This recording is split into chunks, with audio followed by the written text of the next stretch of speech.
इसके पहले वीडियो में हमने फलनों का संयोजन यानी कि हमने गॉस फलन और फॉक फलन समझा था और साथ ही में हमने व्युत्क्रमणीय फलन और जितने भी हमारे पास एग्जाम्पल्स थे 1.3 के उन सबको समझा था। इस वीडियो में हम लोग 1.3 के सॉल्यूशन की बात करेंगे। आपने यदि इसके पहले की वीडियो नहीं देखी तो आप प्लीज़ उसको देखिए, उसमें मैंने जो कॉन्सेप्ट है बहुत ही डीपली समझाया है। यदि आप उस वीडियो को देखते हैं तो आपको जो एक्सरसाइज है बहुत ही ईजी लगेगी। 1.3 के सॉल्यूशन स्टार्ट करने से पहले हम लोग थोड़ा सा कॉन्सेप्ट को रिवाइज कर लेते हैं। सबसे पहले देखते हैं हम लोग यहाँ पर फलनों का संयोजन क्या होता था। इसको हम लोग एग्जाम्पल समझते हैं। मान लीजिए हमारे पास दो फलन है, हमारे पास दिया हुआ है f(x) बराबर दिया हुआ है cos x और gx बराबर दिया हुआ है हमारे पास 3x का स्क्वायर। यदि हमको यहाँ पे वैल्यू दी हुई है और हमको यहाँ पर मान लीजिए फॉग निकालना है और गॉफ भी निकालना है, तो हम लोग कैसे निकालेंगे इसको। सबसे पहले हम लोग निकालते हैं गॉफ। हम लोग गॉफ को लिख सकते हैं g ऑफ f(x) लिखते हैं। अब हमारे पास आ जाएगा यहाँ पर g और यहाँ पे आ जाएगा f(x). हम लोग यहाँ पर f(x) की जगह लिख सकते हैं cos x, तो यहाँ पे आ जाएगा हमारे पास g और इसके अंदर आ जाएगा cos x। अब यदि हमारे पास यहाँ पर x था तो हमारे पास यहाँ पे भी x था। अब यदि हमारे पास इस x के जगह हमारे पास cos x दिया हुआ है तो हमारे पास इस x के जगह भी cos x आ जाएगा। तो हम लोग यहाँ पे लिखेंगे 3 cos x का स्क्वायर, मतलब हमारे पास आ जाएगा 3 cos स्क्वायर x आ जाएगा। मतलब हमारे पास गॉफ की वैल्यू क्या आ गई, 3 cos स्क्वायर x आ गई। वैसे हमारे पास यदि फॉग की वैल्यू क्या हो जाएगी, फॉग बराबर हम लोग इसको लिख सकते हैं f ऑफ gx। यहाँ पे आ जाएगा हमारे पास f, इसको ऐसा लिखा जा सकता है। अब हम यहाँ पर gx की वैल्यू पुट कर देंगे और gx की वैल्यू क्या है हमारे पास, gx की वैल्यू 3x स्क्वायर है। यहाँ पे आ जाएगा 3x का स्क्वायर। अब यदि हमारे पास यहाँ पर x था तो हमारे पास यहाँ पे x था। अब यहाँ पे इस जगह हमारे पास क्या है 3x का स्क्वायर, तो हमारे पास यहाँ पे x की जगह भी क्या आ जाएगा 3x का स्क्वायर। तो हम लोग यहाँ पे लिखेंगे cos 3x का स्क्वायर आ जाएगा हमारे पास। यानी हमने यहाँ पर फॉग भी निकाल लिया और गॉफ भी निकाल लिया। हमको एक्सरसाइज में ऐसे ही क्वेश्चंस मिलेंगे तो हम लोग इसको कर सकते हैं। अब वैसे हम लोग यहाँ पे देखते हैं व्युत्क्रमणीय फलन क्या होता है। और हम किसी फलन f को एक व्युत्क्रमणीय फलन तब बोलते हैं यदि हमारे पास और एक फलन होगा जो कि y समुच्चय से x समुच्चय में परिभाषित होता है। यहाँ पर हमारे पास जो f फलन है वो x समुच्चय से y समुच्चय में परिभाषित है, और जब हमारे पास और एक फलन होगा मान लीजिए g जो कि y से x में परिभाषित होना चाहिए। यहाँ पे जो x है वो हमारे पास समुच्चय x के प्रत्येक अवयव को प्रेजेंट कर रहा है, और हमारे पास जो y है वो हमारे पास y समुच्चय के प्रत्येक अवयव को प्रेजेंट कर रहा है। f को व्युत्क्रमणीय प्रूव करने के लिए g का अस्तित्व तो होना ही चाहिए, और साथ ही में हमारे पास जो गॉफ x को हमको x प्रूव करके लाना पड़ता है, और हमको जो फॉग y है उसको हमको y प्रूव करके लाना पड़ता है। इसी कंडीशन में हम लोग यहाँ पे यदि हमारे पास दोनों कंडीशन आ जाती है तो हम लोग इस फलन को एक व्युत्क्रमणीय फलन बोलते हैं, और यहाँ पे y से x में एक फलन g का अस्तित्व होना चाहिए। हमारे पास फलन f के लिए यहाँ पर ये जो x है वो हमारे पास प्रांत होगा और हमारे पास y क्या होगा, परिसर होगा। वैसे हमारे पास जो फलन g है उसके लिए हमारे पास जो y है वो हमारे पास क्या हो जाएगा, प्रांत हो जाएगा, और हमारे पास जो x है वो परिसर हो जाएगा, क्योंकि फलन यहाँ पे y से x में परिभाषित है। हमको यहाँ पर x का प्रतिबिंब हमको f(x) बराबर y मिल रहा था। वैसे हमारे पास जो यहाँ पर y का प्रतिबिंब हमको यहाँ पे मिलेगा, x में मिलेगा, यानी कि हम लोग यहाँ पर x को g ऑफ y लिख सकते हैं। ये तो हमारे पास पहली मेथड हो गई किसी फलन को व्युत्क्रमणीय प्रूव करने के लिए। हमारे पास इसके अलावा और एक मेथड है जिससे हम लोग इस फलन f को व्युत्क्रमणीय प्रूव कर सकते हैं। हम यदि इस फलन f को एकाकी और अच्छादी प्रूव कर दें तो हम इस फलन को एक व्युत्क्रमणीय फलन बोल सकते हैं। और हमारे पास उस कंडीशन में यदि हमारे पास f एक व्युत्क्रमणीय फलन प्रूफ हो गया तो हम लोग इस g को एक प्रतिलोम बोल सकते हैं। हमारे पास जो g है वो f का प्रतिलोम कहलाएगा। हम लोग इसको यहाँ पर f इनवर्स भी बोल सकते हैं। हम प्रश्नावली के जितने भी क्वेश्चंस है उसको हम लोग सेकंड मेथड से सॉल्व करेंगे, जिसमें हम लोग को फलन f को हम लोग एकाकी सिद्ध करेंगे और अच्छादी सिद्ध करेंगे, ताकि हम f को एक व्युत्क्रमणीय फलन सिद्ध कर सकें। अब आइए प्रश्नावली 1.3 का पहला क्वेश्चन देखते हैं। हमारे पास जो फलन है वो 134 से 125 में परिभाषित है, और जो g फलन है वो 125 से 13 में परिभाषित है। और फलन f में हमारे पास जो 1 का प्रतिबिंब 2 है, 3 का प्रतिबिंब 5 है, 4 का 1 है। वैसे हमारे पास g फलन में 1 का 3 है, 2 का 3 है और 5 का 1 प्रतिबिंब है। और हमको यहाँ पर इस क्वेश्चन में गॉफ ज्ञात करना है। तो आइए हम लोग इसको क्लियर आरेख से समझते हैं। हमारे पास यहाँ पर एक समुच्चय है जिसमें हमारे पास अवयव कौन से हैं, 1 3 4, और दूसरे समुच्चय में हमारे पास क्या अवयव है, 1 2 और 5। और हमारे पास यहाँ पे जो फलन है वो परिभाषित है f। वैसे हमारे पास जो g फलन है वो 1 2 5 से 1 3 में परिभाषित है, यानी कि हमारे पास जो और एक फलन g है वो 125 से 13 में परिभाषित है। और हमारे पास दिया हुआ है यहाँ पर 1 का प्रतिबिंब 2 दिया हुआ है, 1 का प्रतिबिंब 2 दिया हुआ है। वैसे हमारे पास यहाँ पर 3 का प्रतिबिंब 5 दिया हुआ है, 3 का प्रतिबिंब 5 दिया हुआ है और 4 का प्रतिबिंब 1 दिया हुआ है। और वैसे हमारे पास यहाँ पर क्या दिया हुआ है जी में दिया हुआ है 1 का प्रतिबिंब 3 दिया हुआ है, 2 का प्रतिबिंब 3 दिया हुआ है यहाँ पर और 5 का प्रतिबिंब 1 दिया हुआ है। हम इसको लिख सकते हैं यहाँ पर 1 का प्रतिबिंब हमारे पास 2 दिया हुआ है। वैसे हमारे पास जो 3 का प्रतिबिंब है हमारे पास क्या दिया हुआ है 5 दिया हुआ है और 4 का प्रतिबिंब 1 दिया हुआ है। वैसे हमारे पास जी फलन में 1 का प्रतिबिंब दिया हुआ है 3, यानी कि हमारे पास यहाँ पर है G1 की वैल्यू कितनी है 3 है, 2 का प्रतिबिंब भी 3 ही है हमारे पास और 5 का प्रतिबिंब हमारे पास दिया हुआ है वहाँ पर 1 दिया हुआ है। अब हम निकालते हैं गॉफ मतलब हमको निकालना है यहाँ पर g ऑफ f(x) निकालना है। और हमारे पास जो x वैल्यू हम लोग कहाँ से पुट करेंगे, हमारे पास जो सबसे पहला समुच्चय दिया हुआ है हम लोग वहाँ से x की वैल्यू पुट करते जाएंगे। तो आइए सबसे पहले यहाँ पर x की जगह रखते हैं हम लोग यहाँ पर 1, तो हमारे पास क्या आ जाएगा यहाँ पर g ऑफ 1 आ जाएगा, बराबर हम लिख सकते हैं इसको g, यहाँ पे हमारे पास आ जाएगा f1 और हम लोग यहाँ पर f1 की जगह क्या लिख सकते हैं, हम लोग लिख सकते हैं 2, तो हमारे पास आ जाएगा यहाँ पर 2। और हमारे पास g2 की वैल्यू कितनी दी हुई है 3 दी हुई है, यानी कि हमारे पास यहाँ पर g ऑफ f1 बराबर हमारे पास आ गया 3। अब हम लोग यहाँ पर x की जगह 3 रखेंगे तो हमारे पास क्या आ जाएगा यहाँ पर g ऑफ f3 आ जाएगा। हम लोग इसको लिख सकते हैं g f3 लिख सकते हैं और f3 की वैल्यू हमारे पास दी हुई है, क्या है हमारे पास 5 है, तो हमारे पास आ जाएगा 5 और g5 की वैल्यू कितनी थी हमारे पास, g5 की वैल्यू हमारे पास 1 है, तो हम लोग यहाँ पर 1 लिख देंगे। तो g ऑफ f3 बराबर हमारे पास आ गया 1। अब हम लोग निकालते हैं 4, हम लोग यहाँ पर x की जगह 4 रखते हैं तो हमारे पास आ जाएगा यहाँ पर g ऑफ f4 बराबर हमारे पास आ जाएगा g f4, यानी कि हम लोग इसको लिख सकते हैं f4 का मतलब 4 का प्रतिबिंब हमारे पास दिया हुआ है 1 और g1 की वैल्यू कितनी है हमारे पास, g1 की वैल्यू 3 है, तो हमारे पास आ जाएगा 3, यानी कि g ऑफ f4 बराबर कितना आ गया हमारे पास 3 आ गया, यानी कि हमने यहाँ पर गॉफ फलन को निकाल लिए। हमारे पास ये और ये वाली वैल्यू गॉफ वैल्यू होगी, आप इसको अच्छे से नोट कर सकते हैं। अब आइए क्वेश्चन नंबर सेकंड देखते हैं। हमारे पास क्वेश्चन सेकंड में 3 फलन दिए हुए हैं f, g और h, और जो कि r से r में परिभाषित है। हमको सिद्ध करना है कि f plus g of h बराबर होता है f of h plus g of h होता है। वैसे हमारे पास f dot g of h बराबर होता है f of h dot g of h होता है। तो हमको क्वेश्चन सेकंड में ये प्रूफ करके लाना है दोनों कंडीशन। तो हम लोग सबसे पहली कंडीशन प्रूफ करके लाते हैं। तो हमारे पास यहाँ पर LHS लेते हैं सबसे पहले हम लोग यहाँ पर। तो हमारे पास क्या है यहाँ पर LHS f plus g of h है हमारे पास। तो हम लोग यहाँ पर इसको ऐसा लिख सकते हैं क्योंकि हमने इसके पहले देखा था, हम लोग यहाँ पर फॉग हमारे पास रहता था तो हम लोग उसको f ऑफ gx लिख सकते थे। अब हम लोग यहाँ पर इसको ऐसा लिख सकते हैं, हम लोग इसको पीछे सॉल्व करते आएंगे तो हमारे पास आ जाएगा f प्लस जी hx आ जाएगा। अब हम लोग यहाँ पर जो hx फलन है उसको हम लोग g f के भी साथ लिखेंगे और hx फलन को g के साथ भी लिखेंगे, तो हम लोग इसको ऐसा लिख सकते हैं। अब हम लोग यहाँ पर जिस प्रकार f ऑफ gx को लिख सकते हैं, हम लोग यहाँ पर f gx लिखते थे, वैसे हम लोग यहाँ पर इसको हम लोग इस प्रकार से लिखेंगे और इसको इस प्रकार से लिखेंगे। अब हमको यहाँ पे भी x दिख रहा है, यहाँ पे भी x दिख रहा है, तो हम लोग यहाँ पर x को बाहर कर देते हैं तो हमारे पास बच जाएगा f ऑफ h बच जाएगा प्लस g ऑफ h बच जाएगा। तो अब हमारे पास जो फलन दिया हुआ है इसको हम लोग इसको बिना x के भी लिख सकते हैं, तो हमारे पास LHS बराबर RHS प्रूफ हो गया। अब हम लोग इसका दूसरा पार्ट सॉल्व करते हैं, ये भी उसी प्रकार से बनेगा, बस हमारे पास यहाँ पे डॉट दिया हुआ है तो हम लोग इसको लिख सकते हैं, यहाँ पर x के साथ लिख सकते हैं। अब यदि यहाँ पर ऑफ हट जाएगा मतलब वो हट जाएगा तो हम लोग इसको hx लिख देंगे। अब हम लोग hx को f के साथ भी लिखेंगे और hx को g के साथ भी लिखेंगे, तो हम लोग हमारे पास फलन है कुछ इस प्रकार से आ जाएगा।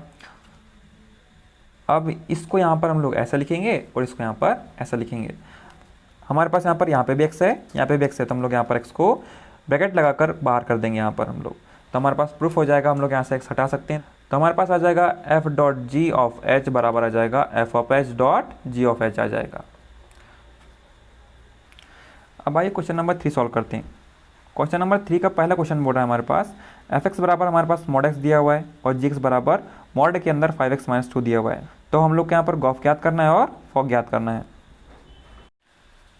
तो हम लोग सबसे पहले यहाँ पर निकालते हैं गॉफ। गॉफ मतलब होता है हमारे पास g ऑफ एफ एक्स, और हम लोग इसको लिख सकते हैं यहाँ पर g एफ एक्स, और यहाँ पर लिखा जा सकता है एफ एक्स की जगह मॉड एक्स, तो हमारे पास आ जाएगा यहाँ पर मॉड एक्स।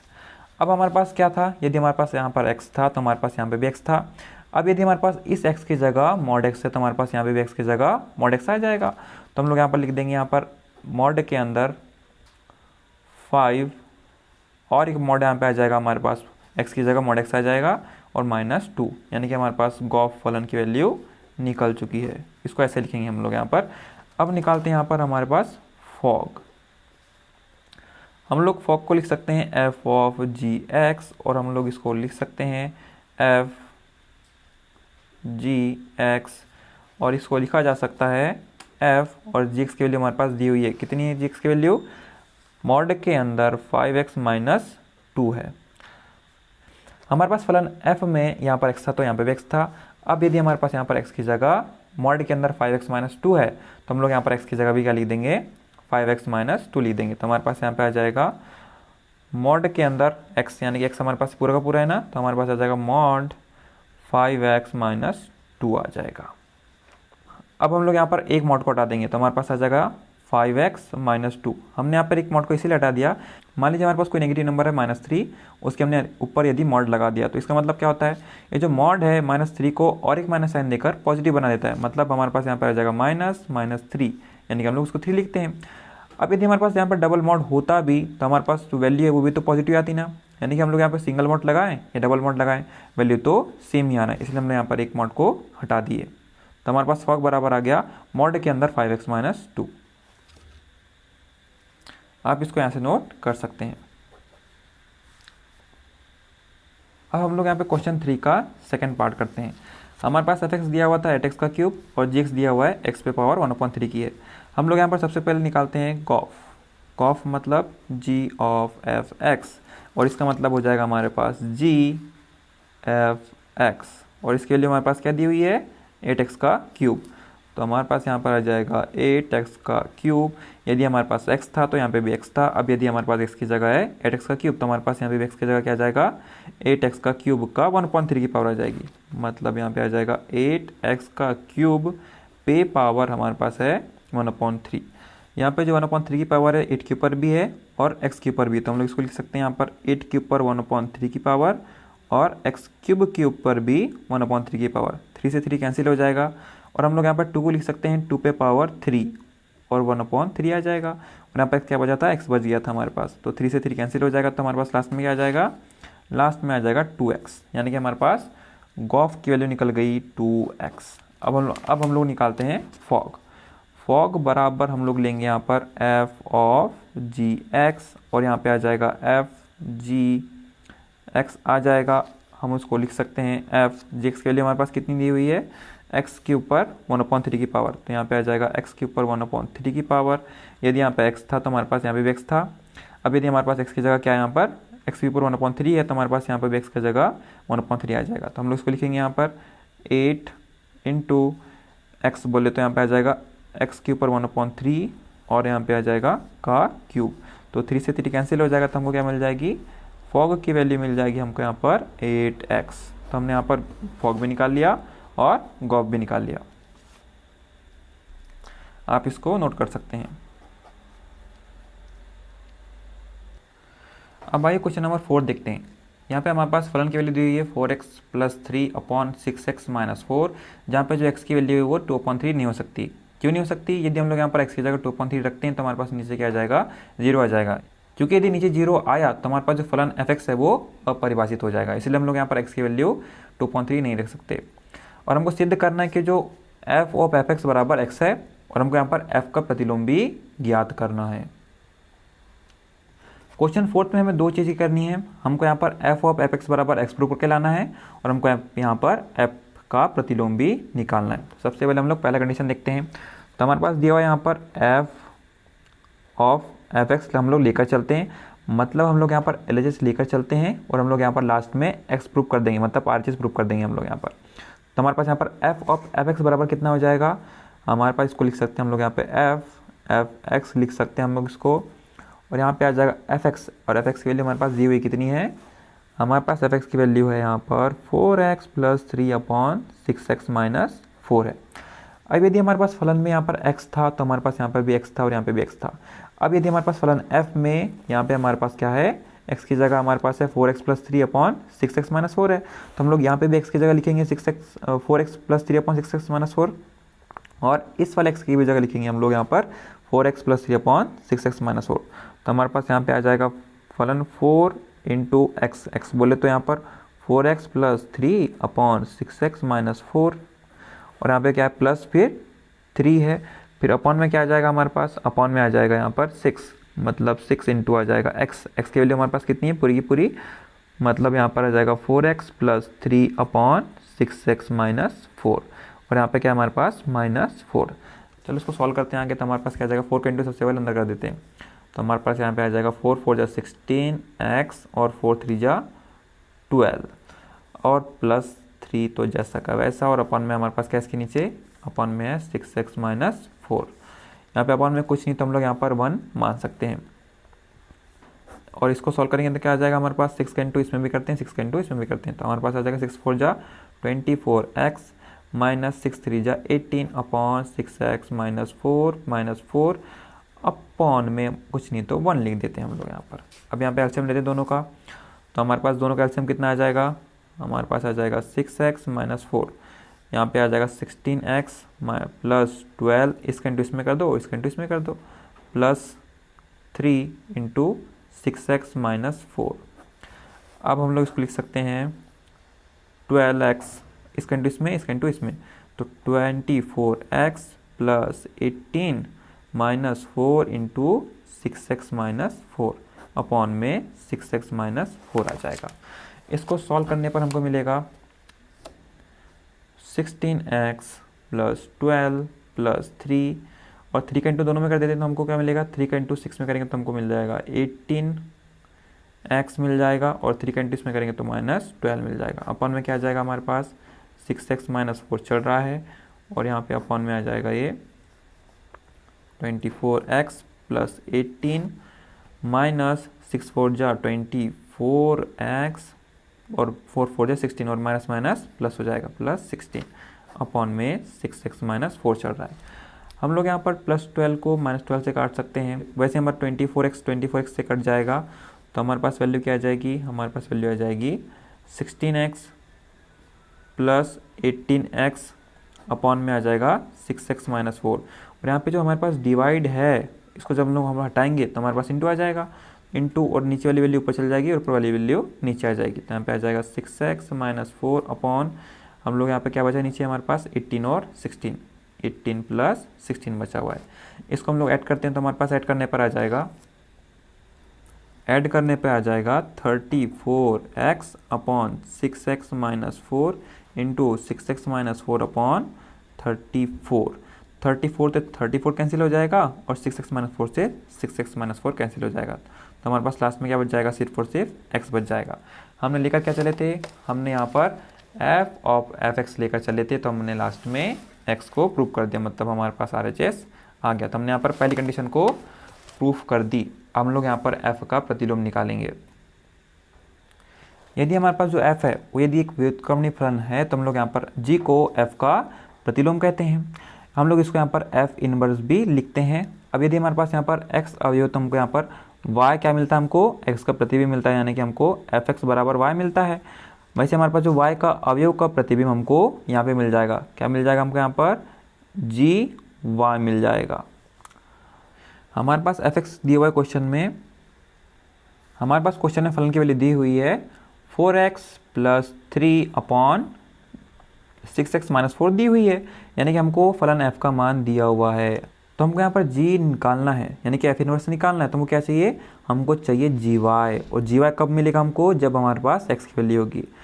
हमारे पास जो फलन दिया हुआ है वो दिया हुआ है fx बराबर दिया हुआ है 4x plus 3 upon 6x minus 4 दिया हुआ है।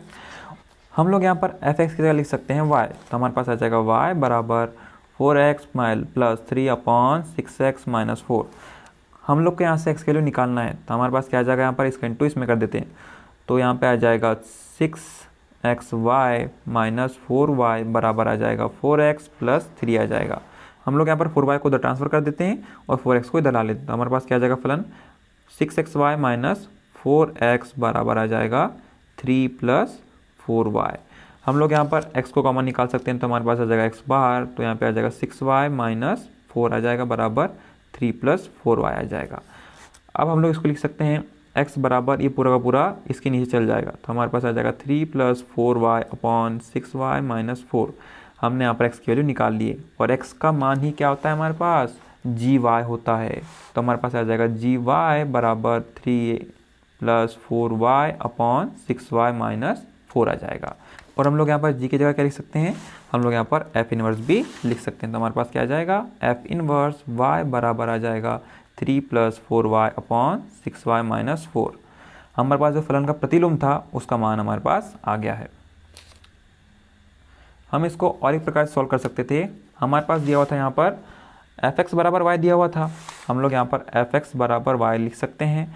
अब यदि हमारे पास फलन f इधर जाएगा राइट हैंड साइड में, तो यहाँ पे इसका इन्वर्स हो जाएगा, तो हमारे पास आ जाएगा f बराबर f इन्वर्स y हो जाएगा हमारे पास। तो हमारे पास x की जगह क्या आ जाएगा हमारे पास, जो हमने वैल्यू निकाली है। हमने x की वैल्यू क्या निकाली है, हमने निकाला यहाँ पर 3 plus 4y upon 6y minus 4 बराबर f इनवर्स y। हम लोग इस तरीके से भी f इनवर्स निकाल सकते हैं। देख लीजिए हमारे पास जो दोनों वैल्यू है वो बराबर ही आई है, पर हमको यहाँ पर x का मान निकालना ही पड़ेगा। आप इसको नोट कर सकते हैं।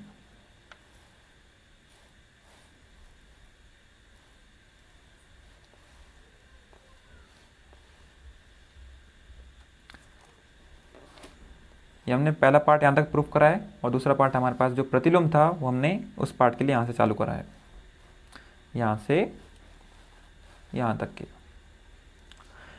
यहाँ पे हमने जो लास्ट में लिखा है f का प्रतिलोम स्वयं f है, हमने इसे ऐसे लिए लिखा है क्योंकि हमारा जो फलन दिया हुआ था fx बराबर क्या दिया हुआ था 4x plus 3 upon 6x minus 4 दिया हुआ था हमारे पास फलन, आप देख सकते हैं यहाँ पर।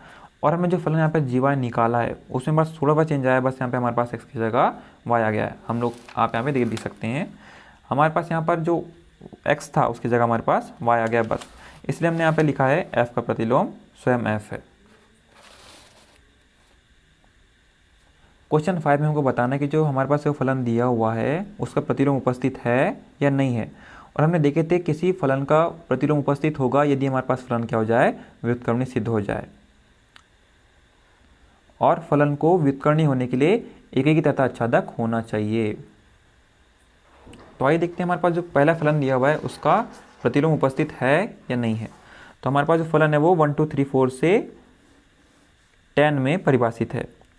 हमारे पास यहाँ पर 1 का प्रतिबिंब 10 दिया हुआ है, 1 का प्रतिबिंब 10 है, 2 का प्रतिबिंब भी 10 है हमारे पास यहाँ पर, 3 का भी हमारे पास 10 ही है और 4 का भी हमारे पास 10 ही है। हम लोग देख सकते हैं यहाँ पे जो प्रत्येक अवयव का जो प्रतिबिंब है वो 10 ही आ रहा है, यानी कि हमारे पास जो फलन है वो एक ही तो नहीं हो सकता।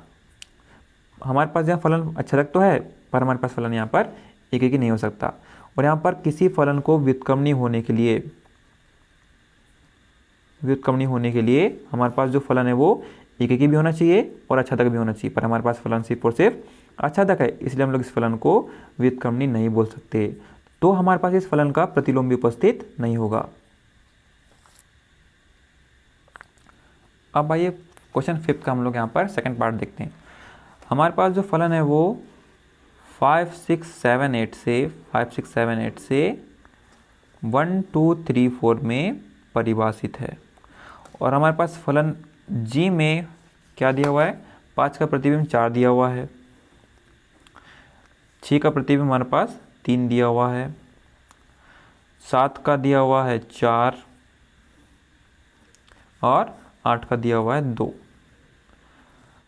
यहाँ पर फलन g का प्रतिलोम उपस्थित नहीं हो सकता क्योंकि हमारे पास जो g है वो व्युत्क्रमणीय नहीं है। और व्युत्क्रमणीय क्यों नहीं है, क्योंकि हमारे पास जो g फलन है वो एक की भी नहीं है और आच्छादक भी नहीं है। हमारे पास जो 5 और जो 7 है दोनों का प्रतिबिंब हमारे पास 4 आ रहा है, इसलिए एक की नहीं है। और हमारे पास परिसर के इस एक अवयव का हमारे पास प्रांत में पूर्व प्रतिबिंब उपस्थित नहीं है, इसलिए हमारे पास ये फलन आच्छादित भी नहीं होगा। इसलिए हमारे पास g का प्रतिलोम जो कि हमारे पास इस समुच्चय से इस समुच्चय में होता है का अस्तित्व नहीं होगा। अब आइए हम लोग थर्ड पार्ट देखते हैं। हमारे पास जो फलन है वो 2, 3, 4, 5 से 7, 9, 11 और 13 में परिभाषित है। हमारे पास यहाँ पर 2 का प्रतिबिंब दिया हुआ है 7, 3 का दिया हुआ है हमारे पास 9, 4 का दिया हुआ है 11 और 5 का दिया हुआ है 13। यानी कि हमारे पास जो फलन h है जो कि इस समुच्चय से इस समुच्चय में परिभाषित है, ये एकेकी भी है और अच्छातक भी है, इसलिए हम लोग इस फलन को एक व्युत्क्रमणीय फलन बोल सकते हैं। इसीलिए हमारे पास यहाँ पर फलन h का एक प्रतिलोम उपस्थित होगा जो कि इस समुच्चय से इस समुच्चय में होगा, h इनवर्स का यहाँ पे प्रेजेंट होगा। आप इसको नोट कर सकते हैं।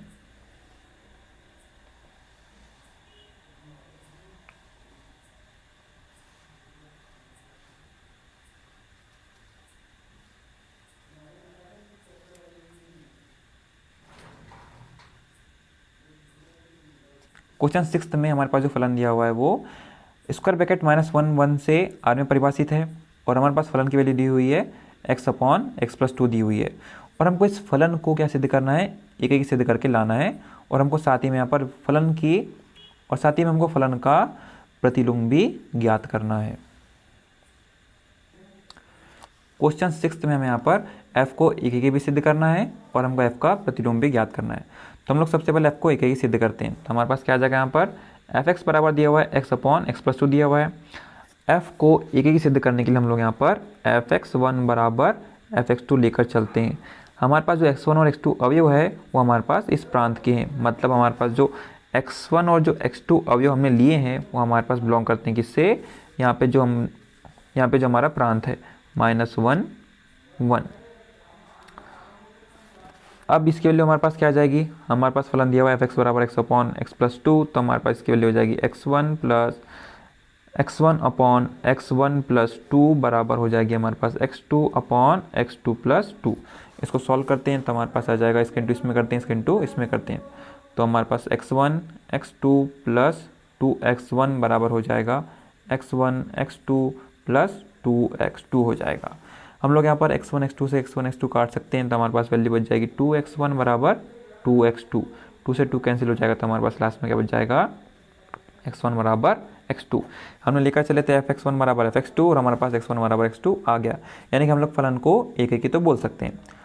अब यदि हमारे पास फलन f का प्रतिलोम हमको ज्ञात करना है, f का प्रतिलोम ज्ञात करने के लिए सबसे पहले तो f को व्युत्क्रमणीय फलन होना जरूरी है, तभी तो हम लोग इसका प्रतिलोम ज्ञात करेंगे। तो हम लोग सबसे पहले f को यहाँ पर व्युत्क्रमणीय प्रूव करते हैं और व्युत्क्रमणीय प्रूव करने के लिए हमको फलन को एक एक भी दर्शाना पड़ेगा और अच्छादे भी दर्शाना पड़ेगा। हमने यहाँ पर अभी एक एक दर्शा दिए हैं, अब हम लोग फलन f को अच्छादे भी दर्शाएंगे ताकि हम लोग उस फलन को एक व्युत्क्रमणीय फलन बोल सकें। हमारे पास फलन f को अच्छादे होने के लिए r के प्रत्येक अवयव का पूर्व प्रतिबिंब हमारे पास -1 में उपस्थित होना चाहिए। यदि हम लोग यहाँ पर fx बराबर y प्रूफ कर दें तो हमारे पास जो फलन हो जाएगा वो आच्छादी हो जाएगा, क्योंकि यदि हम लोग यहाँ पर इसके प्रत्येक अवयव को हम लोग यहाँ पर x से प्रेजेंट करते हैं और मान लीजिए इसके प्रत्येक अवयव को y से प्रेजेंट करते हैं तो हमारे पास क्या आ जाएगा, x बराबर हो जाता है हमारे पास fx बराबर y हो जाता है। इसका मतलब होता है हमारे पास ये जो y है वो हमारे पास r के प्रत्येक अवयव को प्रदर्शित कर रहा है और जो हमारे पास जो x है वो इस समुच्चय के प्रत्येक अवयव को प्रदर्शित कर रहा है।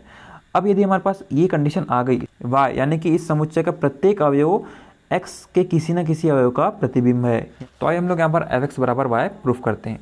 तो हमको यहाँ पर fx बराबर y प्रूफ करने के लिए हमको यहाँ पर x की वैल्यू की जरूरत पड़ेगी और हमारे पास x की वैल्यू तो है ही नहीं, तो हमको सबसे पहले x की वैल्यू निकालना पड़ेगा। हमारे पास दिया हुआ है fx बराबर दिया हुआ है हमारे पास, यहाँ से हम लोग लिख सकते हैं fx बराबर दिया हुआ है x/x+2 दिया हुआ है हमारे पास। हम लोग इसको लिख सकते हैं y बराबर लिख सकते हैं x/x+2, हमने इसकी जगह y लिख दिया है। हम लोग यहाँ से x की वैल्यू निकालते हैं तो हमको क्या मिल जाएगा, x की वैल्यू इसका इंटू इसमें हो जाएगा तो यहाँ पे आ जाएगा xy + 2y बराबर x हो जाएगा। इस टर्म को इधर भेज देते हैं तो हमारे पास क्या आ जाएगा, 2y बराबर हो जाएगा x - xy। हम लोग इसको लिख सकते हैं 2y बराबर x को कॉमन निकाल लेते हैं तो अंदर बच जाएगा 1 - y और हमारे पास x की वैल्यू आ जाएगी 2y/1 - y बराबर x आ जाएगी। अब हमारे पास जो x वैल्यू आई है हम लोग को उसको यहाँ पर x की जगह रखना है, तो हमारे पास क्या आ जाएगा f2y/1 - y आ जाएगा, क्योंकि यहाँ पर x की जगह हमने निकाल चुके हैं 2y/1 - y निकाल चुके हैं ना, तो हम लोग यहाँ पर x की जगह लिख देंगे 2y/1 - y लिख देंगे। हमको यहाँ पर y प्रूफ करके लाना है, हमने यहाँ पर LHS रखा है LHS लिखा है, हमको यहाँ पर RHS मतलब y प्रूफ करके लाना है। आइए देखते हैं इसकी वैल्यू क्या हो जाएगी। हमारे पास फलन दिया हुआ है f(x) बराबर x/x+2 दिया हुआ है। यदि यहाँ पे x था तो हमारे पास यहाँ पे भी x था। अब हमारे पास यहाँ पे x की जगह आ जाएगा पूरा का पूरा मतलब 2y/1 - y। तो हम लोग को लिख देंगे यहाँ पे वैल्यू आ जाएगी x का मतलब हो जाएगा 2y/1 - y अपॉन, हमने यहाँ पे x की जगह लिख दिए हैं 2y/1 - y। अब नीचे हमारे पास x है, x है मतलब फिर से 2y/1 - y लिखेंगे और हमारे पास प्लस में 2 है। इसको सॉल्व करते हैं तो हमारे पास आ जाएगा 2y/1 - y अपॉन, इसका एलसीएम लेते हैं तो हमारे पास आ जाएगा 1 - y, 1 को इंटू इसमें कर देते हैं, इसका इंटू इसमें कर देते हैं, तो हमारे पास आ जाएगा 2y + 2 - 2y आ जाएगा। इसको सॉल्व करेंगे, यहाँ से जो डिवाइड इसको हटा देते हैं तो हमारे पास इंटू लग जाएगा, तो 2y/1 - y into 1 - y upon 2y + 2 - 2y हो जाएगा। प्लस 2y से -2y कैंसिल हो जाएगा, हमारे पास क्या बचेगा, और 1 - y से 1 - y कैंसिल हो गया, तो हमारे पास बचेगा 2y/2 बच जाएगा नीचे बस, और 2 से 2 कैंसिल हो जाएगा, तो हमारे पास लास्ट में y बच जाएगा। हमने यहाँ पर fx लेकर चला था, हमारे पास fx की वैल्यू थी ये, और हमारे पास लास्ट में क्या आ गया, y आ गया, यानी कि fx बराबर y आ गया। तो हम लोग बोल सकते हैं हमारे पास जो फलन था वो आच्छादित है, यानी कि हम लोग फलन f को एक व्युत्क्रमणीय फलन बोल सकते हैं, क्योंकि जो f है वो एक भी हो गया और आच्छादक भी हो गया। यानी कि हमारे पास एक फलन जो कि r से 1 - 1 में परिभाषित होगा, इसका प्रतिलोम कहलाएगा। हम लोग इसको यहाँ पर f इनवर्स भी लिख सकते हैं। अब हम लोग यहाँ पर g का मान निकालते हैं, यानी कि f के प्रतिलोम का मान निकालते हैं। तो हमारे पास g का मान, या बोल सकते हैं हम लोग इसको f इनवर्स का मान क्या हो जाएगा। हमको पता है कि हमको पता है कि fx बराबर क्या है, हमारे पास y है। हम लोग यहाँ पर लिख सकते हैं, यहाँ पर x बराबर हमारे पास आ जाएगा f इनवर्स y आ जाएगा। यदि f को इधर ट्रांसफर करें तो हमारे पास इनवर्स हो जाएगा, तो हमारे पास x की वैल्यू हो जाएगी x बराबर f इनवर्स y हो जाएगी। हमारे पास यहाँ पर x की वैल्यू निकली हुई है, हमने निकाले ना इसके x की वैल्यू, और हमने यहाँ पे x की वैल्यू निकाले थे। हमारे पास x की वैल्यू क्या थी, 2y/1 - y थी। हम लोग इसको यहाँ पर रख देते हैं, तो हमारे पास आ जाएगा 2y/1 - y बराबर f इनवर्स y, और यही हमारा क्या है, प्रतिलोम है f फलन का। तो आप इसको नोट कर सकते हैं।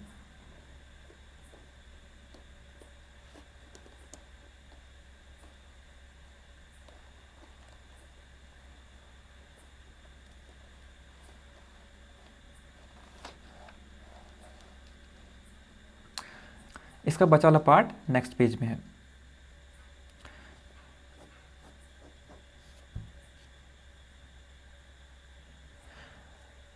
अब हम लोग क्वेश्चन नंबर 7 देखते हैं। हमारे पास फलन की वैल्यू दी हुई है fx बराबर 4x+ दी हुई है, और हमारे पास जो फलन है वो r से r में परिभाषित है। हमको सिद्ध करना है कि जो फलन f है वो एक व्युत्क्रमणीय फलन है, और हमको यहाँ पर f का प्रतिलोम भी ज्ञात करना है। क्वेश्चन 7 में हमको फलन को व्युत्क्रमणीय प्रूफ करना है, और हमको f का प्रतिलोम भी ज्ञात करना है। तो सबसे पहले हम लोग फलन को व्युत्क्रमणीय प्रूफ करते हैं, और व्युत्क्रमणीय प्रूफ करने के लिए हमको फलन को सबसे पहले एक सिद्ध करना पड़ेगा और आच्छादक भी सिद्ध करना पड़ेगा। तो हम लोग सबसे पहले एक सिद्ध करते हैं। तो हम लोग यहाँ पर सबसे पहले दो अवयव ले लेते हैं, यहाँ पर r के x1 और x2 ले लेते हैं। x1 और x2 अवयव ले लेते हैं हम लोग r के, हमको लेकर चलना पड़ेगा fx1 बराबर fx2 लेकर चलना पड़ेगा। तो हमारे पास फलन क्या दिया हुआ है, 4x + 3 है, तो हमारे पास आ जाएगा यहाँ पर 4x1 + 3 बराबर हो जाएगा 4x2 + 3 हो जाएगा। यहाँ पे 3 से 3 कैंसिल हो जाएगा, तो हमारे पास आ जाएगा 4x1 बराबर 4x2, 4 से 4 कैंसिल, तो हमारे पास आ जाएगा x1 बराबर x2। हमने लेकर चला था fx1 बराबर fx2, और हमारे पास आ गया x1 बराबर x2, यानी कि हम लोग इस फलन f को एक ही बोल सकते हैं। हम चेक करते हैं हमारे पास जो फलन है वो आच्छादक है या नहीं। आच्छादक होने के लिए हमको यहाँ पर fx बराबर y प्रूफ करके लाना पड़ेगा। इसके लिए हमारे पास x की वैल्यू होना जरूरी है, और हम लोग x की वैल्यू दिए हुए फलन से ही निकालेंगे। हमारे पास फलन की वैल्यू क्या दी हुई है, fx बराबर दिया हुआ है हमारे पास 4x + 3 दिया हुआ है। अब हम लोग यहाँ पर fx की जगह लिखेंगे y बराबर आ जाएगा 4x + 3, तो हम लोग यहाँ से लिख सकते हैं y - 3 बराबर 4x। तो x की वैल्यू क्या आ जाएगी, y - 3/4 बराबर x आ जाएगी। हमारे पास x की वैल्यू आ चुकी है। अब हम लोग इस x की वैल्यू को यहाँ पे x की जगह रखेंगे, तो यहाँ पे आ जाएगा हमारे पास fy-3/4 आ जाएगा। हमने यहाँ पर x की जगह y-3/4 रख दिया है, तो हमारे पास वैल्यू क्या आ जाएगी। यदि इस फलन में हमारे पास x था यहाँ पर, तो हमारे x था। अब यदि हमारे पास फलन में यहाँ पर क्या है, y-3/4 है, तो हम लोग यहाँ पर भी y-3/4 लिखेंगे। तो हमारे पास आ जाएगा 4 इंटू x की वैल्यू कितनी है हमारे पास, पूरी की पूरी, मतलब y-3/4 है, प्लस हमारे पास क्या है 3 है। इसको सॉल्व करते हैं तो हमारे पास y से 4 कैंसिल हो जाएगा, तो हमारे पास बचेगा y-3 प्लस 3 बचेगा, -3 से +3 कैंसिल हो जाएगा, तो लास्ट में y बचेगा। हमने लेकर क्या चले थे, हमने यहाँ पर लेकर चले थे ये, मतलब हमने यहाँ पर f(x) लेकर चला था, ये x की वैल्यू है ना पूरी की पूरी, और हमारे पास लास्ट में क्या आ गया, y आ गया। यानी कि हमने इसको फलन को आच्छादी भी प्रूफ कर दिया। ये जो फलन है वो एक भी है और आच्छादी भी है, इसलिए हम लोग इस फलन को एक व्युत्क्रमणी फलन बोल सकते हैं। और यदि ये फलन व्युत्क्रमणी है तो इसका प्रतिलोम का भी अस्तित्व होगा। तो यदि हमारे पास f(x) बराबर y है, तो हमारे पास x बराबर क्या हो जाएगा, f इनवर्स y हो जाएगा। f को हमने इधर ट्रांसफर कर दिए, तो हमारे पास x की वैल्यू तो दी हुई है, हमने यहाँ पर x की वैल्यू निकाली हुई है। कितनी x की वैल्यू यहाँ पर, y-3/4, तो हमारे पास आ जाएगा y-3/4 बराबर आ जाएगा f इनवर्स y। हमने यहाँ पर x की वैल्यू रख दी, और यही हमारे पास हो जाएगा f का प्रतिलोम।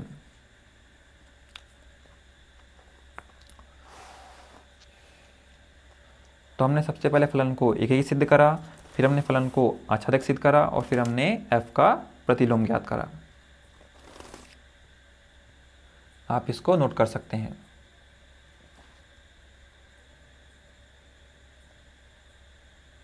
बाकी पार्ट नेक्स्ट पेज में है,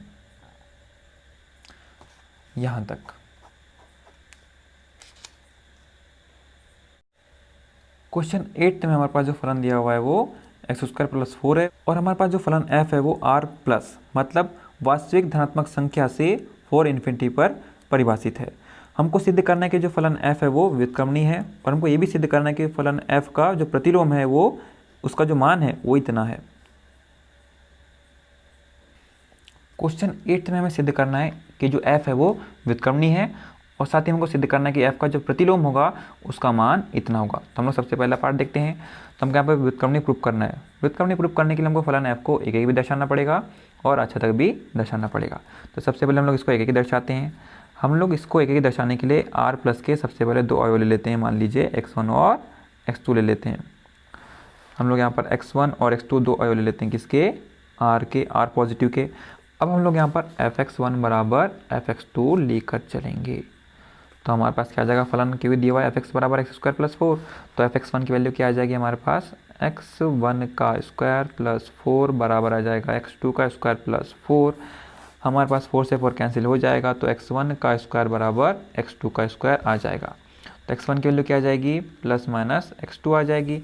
हम लोग यहाँ पर नेगेटिव सिंबल नहीं लेंगे, क्योंकि हमारे पास जो अवयव थे वो r प्लस के थे, मतलब हमारे पास r में जितने भी अवयव होंगे वो धनात्मक होंगे, इसलिए यहाँ पर नेगेटिव मान नहीं आ सकता। तो हमारे पास आ जाएगा x1 बराबर x2 आ जाएगा। तो हमारे पास जो फलन है वो एक ही सिद्ध हो गया। अब हम इसको आच्छादक सिद्ध करते हैं। आच्छादक सिद्ध करने के लिए हमको यहाँ पर fx बराबर y प्रूफ करके लाना पड़ेगा, यानी कि हमको यहाँ पर x की वैल्यू की जरूरत पड़ेगी, और x की वैल्यू हमको कहाँ से मिलेगी, इस फलन से मिलेगी। तो हमारे पास फलन दिया हुआ है fx बराबर, तो हमारे पास फलन दिया हुआ है fx बराबर दिया हुआ है x² + 4 दिया हुआ है। तो हम लोग इसको लिख सकते हैं y बराबर x² + 4 लिख देंगे, 4 इधर आ जाएगा, तो यहाँ पे आ जाएगा y - 4 बराबर x² आ जाएगा। तो हमारे पास x की वैल्यू आ जाएगी रूट के अंदर y - 4 बराबर x आ जाएगी। हमने x की वैल्यू निकाल चुके हैं। अब इस x की वैल्यू को हम लोग यहाँ पर x की जगह पुट करेंगे, और हम लोग चेक करते हैं कि y आता है कि नहीं। तो यदि हम लोग यहाँ पर f(x) लेकर चलते हैं, यानी कि हम लोग यहाँ पर LHS लेकर चलेंगे और हम लोग RHS ला देंगे, तो हमारे पास जो फलन है वो आच्छादक प्रूफ हो जाएगा। तो हमारे पास fx है, और हमने अभी x की वैल्यू निकाली है। कितनी निकाली है, रूट के अंदर y - 4। अब यदि हमारे फलन में x था तो यहाँ पे भी x था, अब यहाँ पे x की जगह क्या है हमारे पास, रूट y - 4 है, तो हमारे पास x की जगह भी क्या आ जाएगा, रूट y - 4। तो हम लोग इसको लिख सकते हैं, रूट के अंदर y - 4 का स्क्वायर हो जाएगा हमारे पास, प्लस 4 आ जाएगा। यहाँ पर स्क्वायर रूट से स्क्वायर कैंसिल हो जाएगा, तो हमारे पास आ जाएगी वैल्यू y माइनस 4 प्लस 4 आ जाएगी। तो हमारे पास 4 से 4 भी कैंसिल, तो हमारे पास y आ जाएगा। हमने लेकर क्या चले थे f(x), हमारे पास क्या गया y, यानी कि हम लोग इस फलन को अच्छा तक बोल सकते हैं। अब हम लोग इसका f का प्रतिलोम निकालते हैं। अब हमारे पास क्या है, f(x) बराबर y है, तो हम लोग यहाँ पर क्या लिख सकते हैं, इसको x बराबर हमारे पास हो जाएगा f इनवर्स y हो जाएगा। और x की वैल्यू तो हमने निकाल चुके हैं। x की वैल्यू कितनी है हमारे पास, अंडर रूट y माइनस 4 है ना, इसको यहाँ पर लिख देते हैं हम लोग यहाँ पर अंडर रूट y माइनस 4 बराबर f इनवर्स y। और ये हमको प्रूफ करके भी लाना था, आप देख सकते हैं यहाँ पर हमको प्रूफ करके ये तो लाना था। सेकंड कंडीशन ये तो थी f इनवर्स y बराबर क्या होता है, अंडर रूट y माइनस 4, जो कि हमने ला दिया। आप इसको नोट कर सकते हैं।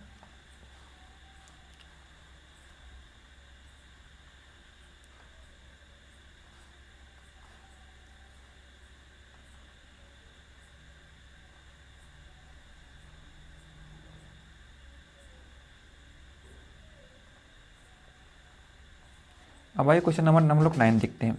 हमारे पास जो फलन की वैल्यू दी हुई है वो है 9x का स्क्वायर प्लस 6x माइनस 5, और हमारे पास जो फलन है वो r पॉजिटिव से -5 इन्फिनिटी में परिभाषित है। हमको सिद्ध करना है कि जो फलन f है वो व्युत्क्रमणीय है, और हमको ये भी सिद्ध करना है कि जो फलन f का जो प्रतिलोम है उसका मान हमारे पास इतना आएगा। तो क्वेश्चन 9 में हमको यहाँ पर फलन f को व्युत्क्रमणीय भी प्रूफ करना है, और हमारे पास जो f का जो प्रतिलोम है वो इतना होता है, हमको ये सिद्ध करके भी लाना है। तो आइए सबसे पहले हम लोग फलन f को व्युत्क्रमणीय प्रूफ करते हैं। व्युत्क्रमणीय प्रूफ करने के लिए हमको सबसे पहले इसको एक एक दर्शाना पड़ेगा। एक एक दर्शाने के लिए हमको सबसे पहले यहाँ पर r पॉजिटिव के दो अवयव मानना पड़ेगा, x1 और जो s2, जो कि बिलोंग करें किससे, r प्लस से। अब हमको यहाँ पर fx1 बराबर fx2 लेकर चलना है। तो हमारे पास क्या आ जाएगा, क्योंकि हमारे पास फलन की वैल्यू क्या दी हुई थी, 9x का स्क्वायर प्लस 6x माइनस 5 थी ना, तो हमारे पास आ जाएगा यहाँ पर 9x1 का स्क्वायर प्लस 6x1 माइनस 5 बराबर आ जाएगा हमारे पास 9x2 का स्क्वायर प्लस 6x2 माइनस 5 आ जाएगा। अब हम लोग यहाँ पर -5 को +5 से काट सकते हैं, क्योंकि यदि -5 उधर जाएगा तो प्लस में चेंज हो जाएगा। हमारे पास बचेगा क्या, हमारे पास बचेगा 9x1 का स्क्वायर, हम लोग यहाँ पर 9 को इधर ला सकते हैं, तो हमारे पास आ जाएगा -9x2 का स्क्वायर, और हमारे पास आ जाएगा प्लस 6x1, इसको इधर लाएंगे तो हमारे पास माइनस आ जाएगा 6x2 बराबर आ जाएगा 0। हम लोग यहाँ पर 9 को कॉमन निकाल सकते हैं और यहाँ से 6 को कॉमन निकाल सकते हैं। हमारे पास आ जाएगा 9, अंदर बच जाएगा 9x1 का स्क्वायर माइनस x2 का स्क्वायर, यहाँ पे आ जाएगा 6x1 माइनस x2 बराबर 0 आ जाएगा। आप देख सकते हैं यहाँ पर ये किसके फॉर्म में है, ये सूत्र के फॉर्म में। हमको पता है यदि हमारे पास a square minus B square होता था तो हम लोग उसको लिखते थे a प्लस बी और a माइनस बी लिखते थे ना। वैसे हमारे पास यहाँ पर a के स्थान पर x1 है और b के स्थान पर x2 है, तो हमारे पास आ जाएगा 9x1 प्लस x2 और x1 माइनस x2 आ जाएगा प्लस 6x1 माइनस x2 जैसा का वैसा ही। हम लोग यहाँ पर देख सकते हैं यहाँ पे जो x1 माइनस x2 दोनों में कॉमन दिख रहा है, तो उसको कॉमन निकाला जा सकता है। तो हमारे पास आ जाएगा x1 माइनस x2, तो कॉमन निकल गया, अंदर बचेगा हमारे पास 9x1 प्लस x2 अंदर बच जाएगा, और यहाँ पे हमारे पास बचेगा प्लस 6 बच जाएगा बराबर 0।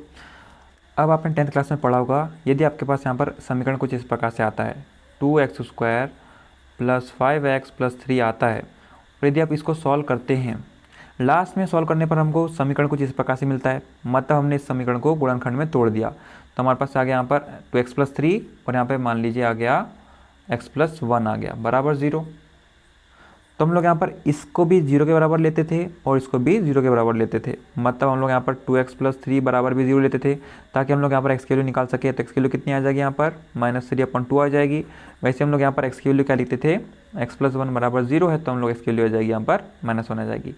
हम लोग यहाँ पर इसको भी 0 के बराबर लिखते थे और इसको भी 0 के बराबर लिखते थे। ऐसा क्यों, क्योंकि हमारे पास दो नंबर को गुणा करने पर क्या आ रहा है, 0 आ रहा है। इसका मतलब क्या हो जाएगा, इसका मतलब ये हो जाएगा या तो ये नंबर 0 होगा या तो फिर ये नंबर 0 होगा, तभी तो दोनों गुणा क्या आ रहा है, 0 आ रहा है ना, या फिर हमारे पास दोनों नंबर 0 होंगे। वैसे ही हमारे पास यदि यहाँ पर दो नंबर, मान लीजिए ये पहला नंबर है और ये दूसरा नंबर है, दो नंबर को गुणा करने पर 0 आ रहा है, इसका मतलब क्या हो जाएगा, या तो ये नंबर 0 होगा या तो ये नंबर 0 होगा। पर ये वाला नंबर तो 0 हो ही नहीं सकता। क्यों नहीं हो सकता? क्योंकि यहाँ पे जो x1 और x2 मान क्या है हमारे पास, धनात्मक मान है। आप देख सकते हैं यहाँ पे जो x1 और x2 का क्या थे हमारे पास, r प्लस के थे ना, और r प्लस मतलब हमारे पास यहाँ पर कोई भी ऋणात्मक वास्तविक संख्या नहीं होगी, पूरी की पूरी धनात्मक संख्या होगी। तो हमारे पास यहाँ पर जो भी मान आएगा ये 0 तो हो ही नहीं सकता हमारे पास, क्योंकि यहाँ पर x1 और x2 हम लोग यहाँ भी धनात्मक मान रखेंगे तो हमारे पास जो भी वैल्यू आएगी वो धनात्मक आएगी। पर इसकी वैल्यू हमारे पास 0 आ सकती है। यदि हम लोग यहाँ पर x1 की जगह भी 4 रख दें और x2 की जगह भी 4 रख दें तो हमारे पास यहाँ पर 0 आ सकता है। तो हम लोग लिख सकते हैं क्योंकि 9x1 plus x2 plus 6 not equal to 0, मतलब 0 के बराबर नहीं हो सकता। तो कौन 0 होगा फिर तो वाले को 0 होना ही पड़ेगा, तभी तो दोनों गुणा करने पर 0 आएगा ना। तो हमारे पास क्या आ जाएगा, x1 माइनस x2 बराबर 0 आ जाएगा।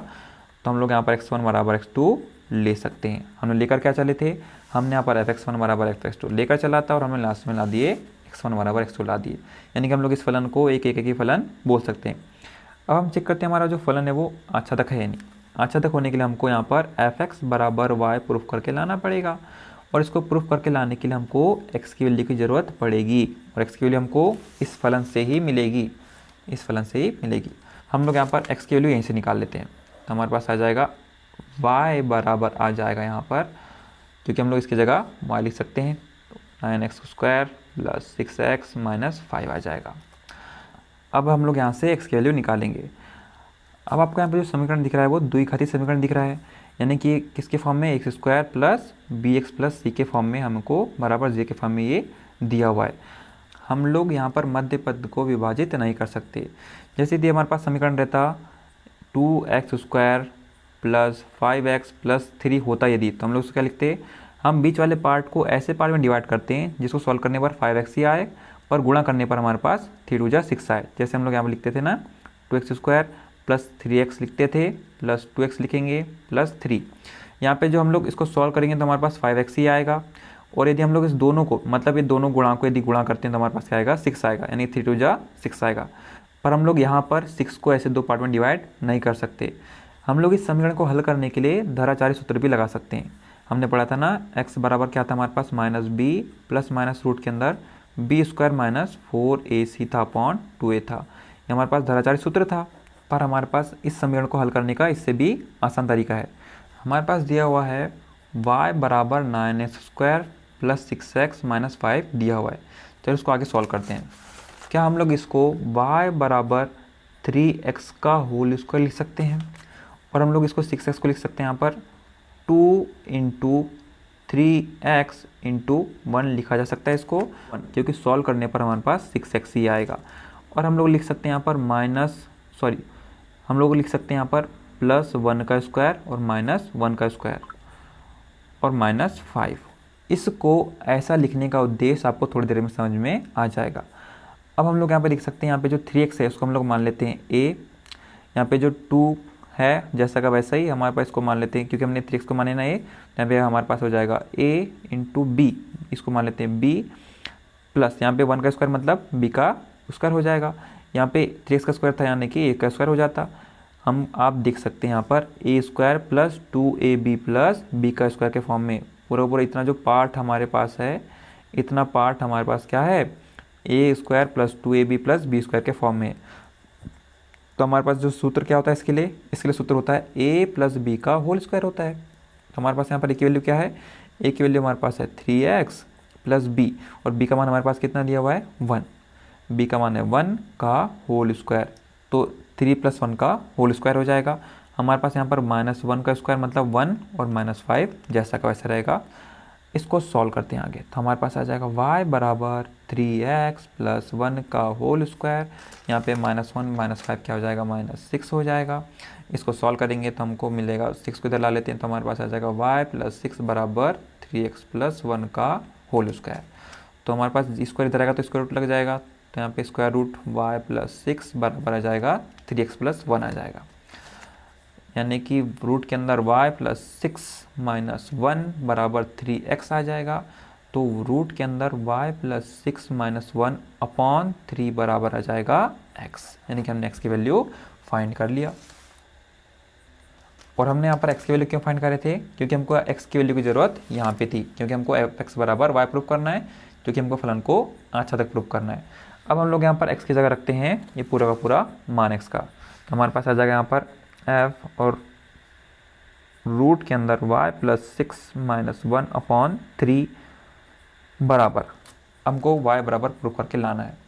तो हम लोग इसकी वैल्यू क्या लिखेंगे, हमारे पास फलन दिया हुआ था f(x) बराबर हमारे पास दिया हुआ था 9x² प्लस 6x माइनस 5 दिया हुआ था हमारे पास फलन, यानी कि यहाँ पे x था तो हमारे पास यहाँ पे भी x था, यहाँ पे भी x था। अब यदि हमारे पास x की जगह क्या आ गया, ये पूरा का पूरा मान आ गया, तो हम लोग को इसके पूरा का पूरा मान लिखना पड़ेगा। तो यहाँ पे आ जाएगा हमारे पास 9 इंटू एक्स का स्क्वायर, x हमारे पास पूरा का पूरा है, तो हमारे पास आ जाएगा √y प्लस 6 माइनस 1 का अपॉन 3 का होल स्क्वायर प्लस 6x, यानी कि 6 और x की वैल्यू कितनी है, रूट के अंदर y प्लस 6 माइनस 1/3 माइनस 5 हो जाएगी। इसको सॉल्व करते हैं तो हमारे पास क्या आ जाएगा, हमारे पास आ जाएगा 9 इंटू, यहाँ पे स्क्वायर दोनों के ऊपर है, इसके ऊपर भी है और नीचे वाले के ऊपर भी है, तो यहाँ पे आ जाएगा √y प्लस 6 माइनस 1 का होल स्क्वायर अपॉन 3 का स्क्वायर। इसको सॉल्व करने पर हमको मिलेगा, हम लोग इसको काट सकते हैं 2 बार में, हमको मिलेगा यहाँ पर √y प्लस 6, 2 भी इसके साथ आ जाएगा और 2 का इंटू इसके साथ भी हो जाएगा, तो -2 आ जाएगा और -5 आ जाएगा। यहाँ पे 9 है और यहाँ पे 3 का स्क्वायर मतलब 9 ही है, तो इससे ये कैंसिल हो जाएगा। अब हम देख सकते हैं यदि हम लोग इसको पूरे के पूरे को a माने और इसको b माने, तो क्या दिख रहा है आपको यहाँ पर, a माइनस बी का होल स्क्वायर क्या होता है, a स्क्वायर मतलब √y प्लस 6 का whole square minus 2ab, 2 into a का मान कितना है यहाँ पे √y प्लस 6 है, इंटू b का मान हमारे पास 1 है और प्लस आ जाएगा b का स्क्वायर मतलब 1 का स्क्वायर प्लस यहाँ पे तो जैसा का वैसा ही रहेगा, मतलब प्लस 2 √y प्लस 6 माइनस और 2 और -5 क्या हो जाएगा, -7 हो जाएंगे। इसको सॉल्व करते हैं तो आप देख सकते हैं यहाँ पर ये जो वैल्यू है पूरी की पूरी वैल्यू नेगेटिव में है और ये पूरी की पूरी वैल्यू पॉजिटिव में, तो ये दो वैल्यू एक दूसरे से कैंसिल हो जाएगी। अब हम देखते हैं यहाँ पे √y प्लस 6 का स्क्वायर है, अब हम लोग देखते हैं यहाँ पे जो स्क्वायर है वो स्क्वायर रूट से कैंसिल हो जाएगा, तो हमारे पास आ जाएगा y प्लस 6 और हमारे पास आ जाएगा प्लस 1 का स्क्वायर, ये जो बचा है ना यानी कि 1 ही आ जाएगा और -7। इसको सॉल्व करेंगे तो हमारे पास आ जाएगा y प्लस 7 माइनस 7, यानी कि 7 से 7 कैंसिल हो जाएगा तो y आ जाएगा। हमने लेकर क्या चले थे, हमने लेकर चले थे f(x) और हमारे पास क्या आ गया, y आ गया, यानी कि हम लोग इस फलन को अच्छा तक बोल सकते हैं। अब हम लोग यहाँ पर f इनवर्स y निकालते हैं, हमारे पास क्या आ जाएगा, हमारे पास है f(x) बराबर y है, तो हम लोग यहाँ पर लिख सकते हैं x बराबर हो जाएगा f इनवर्स y हो जाएगा। हम लोग x की जगह वैल्यू रख सकते हैं, हमको यहाँ से x की वैल्यू रखना है। x की वैल्यू क्या है हमारे पास, x की वैल्यू है √y प्लस 6 माइनस 1/3 बराबर हो जाएगा f इनवर्स y हो जाएगा।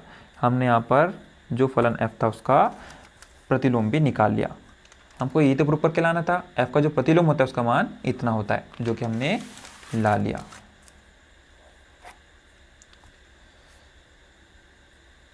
आप इसको यहाँ से नोट कर सकते हैं।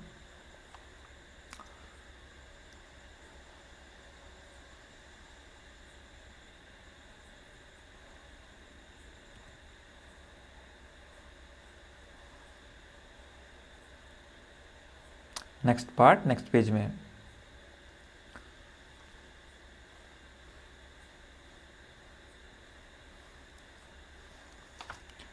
यहाँ तक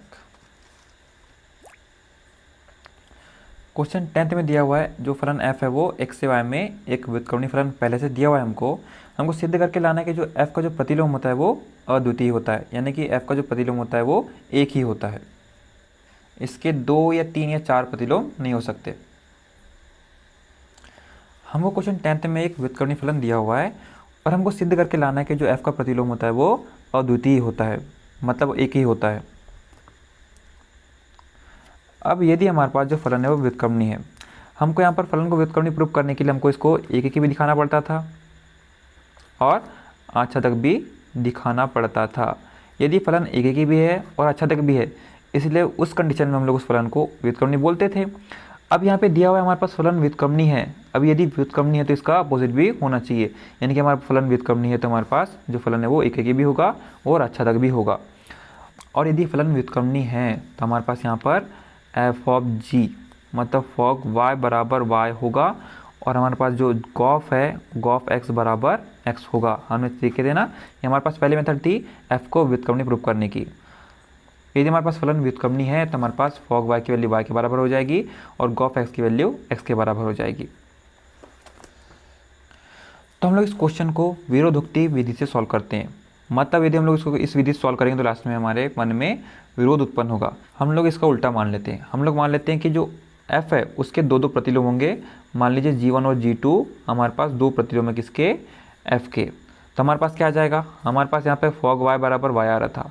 अब हमने यहाँ पे g1 और g2 दो फलन माने तो हमारे पास क्या आ जाएगा, यहाँ पर फॉग g1 y का मान भी हमारे पास y आ जाएगा और हमारे पास आ जाएगा फॉग g2 y का मान भी हमारे पास y आ जाएगा, क्योंकि हमने यहाँ पर g1 और g2 क्या माने हैं, f का प्रतिलोम माने, तो हमारे पास ये वैल्यू आ जाएगी। तो हमारे पास इसका मान भी y के बराबर हो गया और इसका मान भी y के बराबर हो गया। तो हम लोग यहाँ पर ये दोनों को मानों को एक दूसरे के बराबर लिख सकते हैं। तो हमारे पास क्या आ जाएगा, f ऑफ g1 y बराबर आ जाएगा हमारे पास f ऑफ g2 y आ जाएगा। हम इसको लिख सकते हैं f, इसको लिखा जा सकता है g1 y बराबर लिखा जा सकता है इसको f g2 y लिखा जा सकता है, क्योंकि हमारे पास जो फलन f है वो क्या है, हमारे पास व्युत्क्रमणी है, और व्युत्क्रमणी है तो हमारे पास फलन एकेकी भी है और अच्छादक भी है। और यदि हमारे पास फलन एकेकी होता है तो हमारे पास क्या आता है, यदि हम लोग यहाँ पर fx1 बराबर fx2 लेकर चलते हैं तो हमारे पास लास्ट में क्या आ जाता है, हमारे पास लास्ट में x1 बराबर x2 आ जाता है, यदि फलन एकेकी होता है तब। और हमारे पास यहाँ पे फलन एकेकी दिया हुआ है, और यदि फलन यहाँ पे एकेकी है तो हमारे पास इसका मान इसके बराबर हो जाएगा। आप इसको पूरे को x1 मान लीजिए ना, इसको पूरे को x2 मान लीजिए। यदि हमारे पास fx1 बराबर fx2 होता है तो हमारे पास x1 बराबर x2 भी होगा, क्योंकि हमारे पास जो फलन है वो एकेकी है। तो यहाँ पे आ जाएगा x1 की वैल्यू कितनी, यहाँ पे g1 y है, और यहाँ पे x2 की वैल्यू क्या हमारे पास g2 y है। हम लोग यहाँ पर y नहीं लिखे तो चलेगा, या फिर आप सोच सकते हैं दोनों y एक दूसरे से कैंसिल हो गए, पर आपको यहाँ पे काटना नहीं इनको, है ना। तो यहाँ पे आ जाएगा g1 बराबर g2। हमने क्या लेकर चले थे, हमने लेकर चले थे g1 और g2 f के दो अलग अलग प्रतिलोम है, पर जो प्रतिलोम है तो सेम आ गए, यानी कि हमने जो माने थे वो गलत माने थे, यानी कि हमारा जो f का प्रतिलोम होता है वो अद्वितीय होता है। इसीलिए हम इस विधि को बोलते हैं विरोधोक्ति विधि। आप इसको यहाँ से लिख सकते हैं।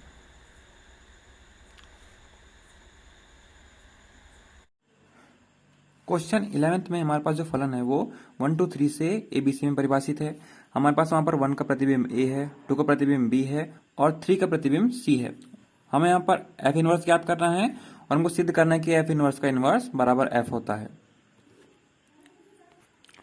क्वेश्चन 11th में हमको यहाँ पर दो चीज करना है। एक तो हमको यहाँ पर F इनवर्स ज्ञात करना है, F इनवर्स का इनवर्स बराबर F प्रूव करके लाना है। तो हम लोग सबसे पहले F इनवर्स ज्ञात करते हैं। तो हम लोग सबसे पहले इस क्वेश्चन को तीर आंख से समझने की कोशिश करते हैं। हमारे पास जो फलन f है वो 1 2 3 से ABC में परिभाषित है, और हमारे पास यहाँ पर 1 का प्रतिबिंब A है, 2 का हमारे पास B है और C का प्रतिबिंब हमारे पास, और 3 का प्रतिबिंब हमारे पास C है। तो हम लोग इस फलन को इस प्रकार से भी लिख सकते हैं। हम f को लिखेंगे, यहाँ पर 1 का प्रतिबिंब A है, यहाँ पर 2 का प्रतिबिंब B है और 3 का प्रतिबिंब C है। अब क्योंकि हमारा जो फलन f है वो एक व्युत्क्रमणी फलन होगा, क्यों होगा, क्योंकि हमारे पास जो f फलन है वो एकेकी भी है और अच्छादक भी है। यदि हमारे पास जो f फलन एक व्युत्क्रमणी फलन प्रूफ हो गया तो हमारे पास और एक फलन होगा जो कि इस समुच्चय से इस समुच्चय में होगा। उसको मान लेते हैं हम लोग यहाँ पर g। हम लोग यहाँ पर इसको x समुच्चय मान लेते हैं, इसको y समुच्चय मान लेते हैं, और इसी फलन को हम लोग बोलते हैं f का प्रतिलोम, यानी कि हम लोग इसको f इनवर्स लिख सकते हैं। जैसे हमारे पास फलन f के लिए हमारे पास प्रांत था और परिसर था, वैसे हमारे पास जो फलन g ये हम लोग f इनवर्स बोल सकते हैं, उसके लिए हमारे पास जो समुच्चय y है वो हमारे पास क्या हो जाएगा, प्रांत हो जाएगा, और जो हमारा समुच्चय x है वो हमारे लिए क्या हो जाएगा, एक परिसर हो जाएगा फलन f इनवर्स के लिए। तो हम लोग को यहाँ पर मिलेगा, इसका प्रतिबिंब हमको यहाँ पे मिलेगा। तो हमारे पास a का प्रतिबिंब हो जाएगा 1, बी का प्रतिबिंब हो जाएगा 2 और सी का प्रतिबिंब हो जाएगा 3, यानी कि एफ इनवर्स ए बराबर कितना हो जाएगा हमारे पास 1 हो जाएगा। वैसे हमारे पास जो एफ इनवर्स बी होगा वो हमारे पास क्या हो जाएगा 2 हो जाएगा, और एफ इनवर्स सी हमारे पास क्या हो जाएगा 3 हो जाएगा। हम लोग यदि इसको इस रूप में लिखे तो हमारे पास आ जाएगा एफ इनवर्स बराबर ए का प्रतिबिंब हमारे पास क्या 1 है, बी का प्रतिबिंब हमारे पास यहाँ पर 2 है, और सी का प्रतिबिंब हमारे पास यहाँ पर 3 है। तो हमने यहाँ पर क्वेश्चन का पहला पार्ट तो कर दिया, क्योंकि हमको पहले पार्ट में एफ इनवर्स ज्ञात करना था। अब हमको प्रूव करना है एफ इनवर्स का इनवर्स बराबर एफ होता है। हमारा जो फलन एफ था वो एक्स से वाई में परिभाषित था, तो हमारा जो इसका जो प्रतिलोम फलन था वो वाई से एक्स में परिभाषित था। अब हमको यहाँ पर एफ इनवर्स का इनवर्स निकालना है, तो हमारे पास जो फलन है फिर से एक्स से वाई में परिभाषित हो जाएगा। मतलब हमारे पास जो फलन आएगा एफ इनवर्स का इनवर्स वो क्या हो जाएगा हमारे पास फिर से एक्स से वाई में परिभाषित हो जाएगा।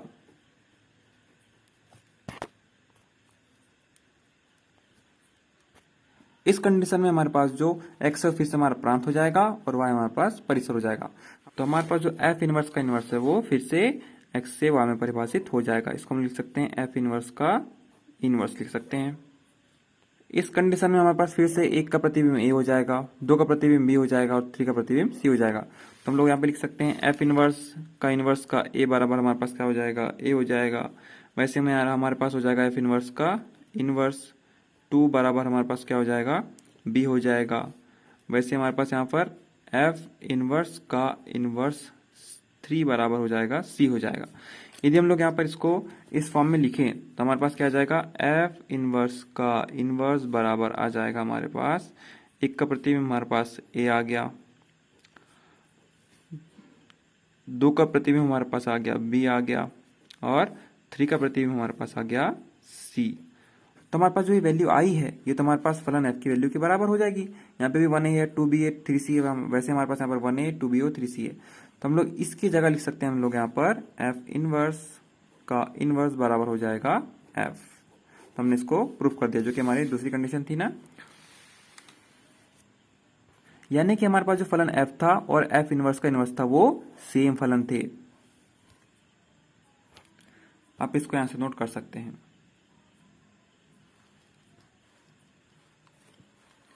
यहां तक क्वेश्चन 12 में हमको दिया है यहाँ पर फलन एक्स से वाई में परिभाषित है, और हमारे पास जो फलन एफ है वो एक व्युत्क्रमणीय फलन दिया हुआ है। हमको सिद्ध करना है कि एफ इनवर्स का प्रतिलोम एफ होता है, अर्थात हमको सिद्ध करना है एफ इनवर्स का इनवर्स बराबर एफ होता है।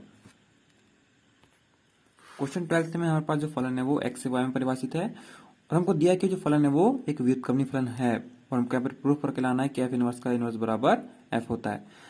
अब यदि हमारे पास जो फलन एफ है वो व्युत्क्रमणीय फलन है तो हमारे पास एक फलन का अस्तित्व होगा जो कि हमारे पास समुच्चय y से x में परिभाषित होगा, और हमने इसको माने थे g। तो हमारे पास यहाँ पर तो हमारे पास g क्या होगा फलन होगा जो कि y से x में क्या होगा परिभाषित होगा। क्योंकि हम लोग यहाँ पर g के जगह f इनवर्स लिख सकते हैं तो हम लोग इस g के जगह f इनवर्स लिखेंगे, हमारे पास हो जाएगा y से x हो जाएगा। अब यदि हमारे पास जो फलन है व्युत्क्रमणीय है तो हमारे पास यहाँ पर फॉग x बराबर x होगा, और हमारे पास यहाँ पर गॉफ y बराबर y होगा, या हम इसको दूसरे तरीके से लिख सकते हैं फॉग बराबर आई एक्स और गॉफ बराबर आई वाई। यहाँ पे जो आई एक्स और आई वाई क्या हमारे पास ये तत्समक अवयव है। क्योंकि हमारे पास जो g है वो f इनवर्स के बराबर है तो हम लोग यहाँ पर g की जगह f इनवर्स लिख सकते हैं। तो हमारे पास आ जाएगा f ऑफ f इनवर्स बराबर आई एक्स आ जाएगा। वैसे हम लोग यहाँ पर g की जगह f इनवर्स लिख सकते हैं तो हमारे पास क्या आ जाएगा यहाँ पर f इनवर्स ऑफ f बराबर आई वाई आ जाएगा। अब हम इसका मतलब क्या समझते हैं हम लोग सबसे पहले हम लोग इसको एक एग्जाम्पल समझते हैं। मान लीजिए हमारे पास 2 नंबर है, हम 2 में किसका इंटू करके हमारे पास 1 आ जाए तो हम लोग यहाँ पर 1/2 का इंटू करते हैं। तो हम यहाँ पर 1/2 को 2 का प्रतिलोम कहते हैं।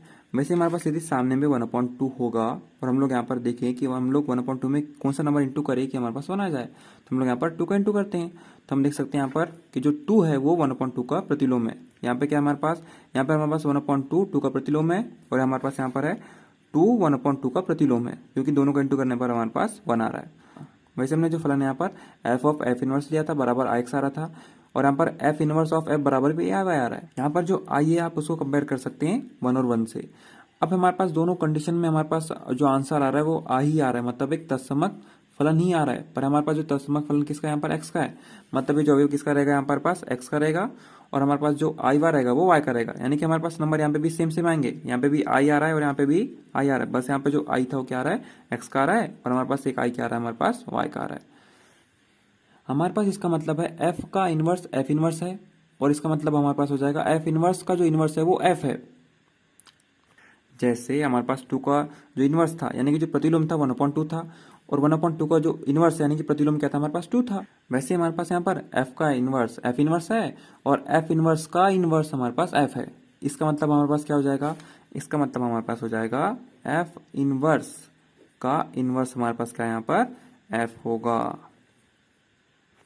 क्योंकि हम लोग यहाँ पर 1/2 को क्या लिख सकते हैं, क्योंकि यहाँ पर 1/2 का जो इनवर्स क्या था हमारे पास, प्रतिलोम क्या था 2 था, तो हम लोग इसको ऐसा भी तो लिख सकते हैं ना, 2 का इनवर्स।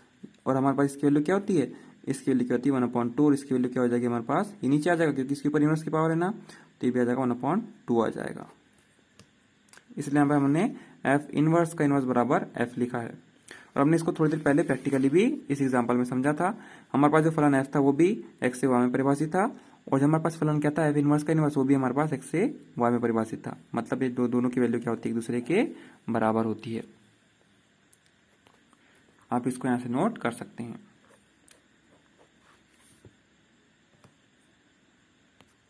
क्वेश्चन 13 और 14 हमारे पास ऑब्जेक्टिव क्वेश्चन है। हमको यहाँ पर फलन दिया हुआ है एफ एक्स बराबर 3 माइनस एक्स का क्यूब पे पावर 1/3 दिया हुआ है और हमको यहाँ पर एफ ऑफ एफ एक्स की वैल्यू ज्ञात करनी है।